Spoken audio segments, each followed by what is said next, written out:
Halo semuanya, nama aku Alberta Trisi Cahyadi. Jadi hari ini aku mau ngejelasin nih ke teman-teman semuanya tentang hak kekayaan intelektual. Pasti dari kalian masih banyak kan yang bingung tentang hak kekayaan intelektual, terutama entrepreneur. Jangan skip video ini karena kalian harus paham soal ini. Pertanyaan berikutnya adalah, apa sih kak sebenarnya HKI itu? HKI itu sebenarnya mereka melindungi hak-hak yang tidak berwujud loh guys. Tidak berwujud seperti apa kak? Seperti hak cipta, misalnya seperti terhadap karya tulis, rekaman lagu, program komputer, itu termasuk hak cipta guys. Kalau hak paten itu terhadap teknologi merek, terhadap merek, desain industri, ada desain tata letak sirkuit juga, yaitu chip yang biasanya terletak dalam sebuah teknologi.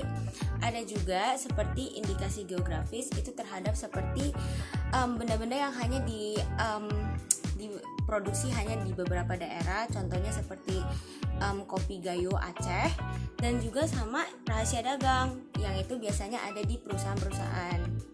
Terus kak, apa sih bedanya sama sifat-sifatnya mereka tuh dan jangka waktunya berapa lama? Jadi kalau misalnya mereka tuh mempunyai sistem jangka waktu yang berbeda-beda karena berdasarkan undang-undang semua pengaturannya. Tapi yang harus diketahui adalah ada dua jenis sifat, yaitu secara berikut. Sifat deklaratif dan konstitutif. Itu deklaratif itu adalah sebuah hak yang sudah terdaftar secara otomatis, sedangkan konstitutif itu harus ada pendaftarannya guys, baru bisa dilindungi. Contohnya sebagai berikut ya. Nah ini kan udah ada contohnya tuh, deklaratif sama konstitutif. Jadi sebenarnya seperti hak cipta, rahasia dagang, itu mereka tuh sebenarnya dilindungi saat sudah dipublikasi. Contoh seperti lembaga penyiaran, mereka dikasih perlindungan selama 20 tahun sejak disiarkan. Program komputer juga loh guys, juga termasuk dilindungi 50 tahun sejak dipublikasikan.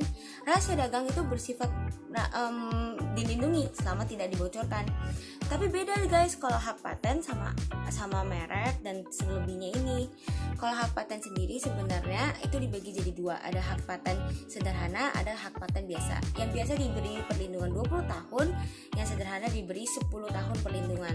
Sedangkan kalau misalnya seperti merek, DLST, itu mereka diberikan perlindungan selama 10 tahun sejak adanya permohonan penerimaan. Selebihnya yang lain juga semuanya diatur pada undang-undang loh guys. Terus cara pendaftarannya gimana kak? Sebenarnya gampang banget, kalian tinggal sebenarnya cek di websitenya yang atas ini, www.dgip.go.id. Di sana tuh udah dikasih tahu tutorialnya, prosedurnya. Jadi sebenarnya mendaftarkan hak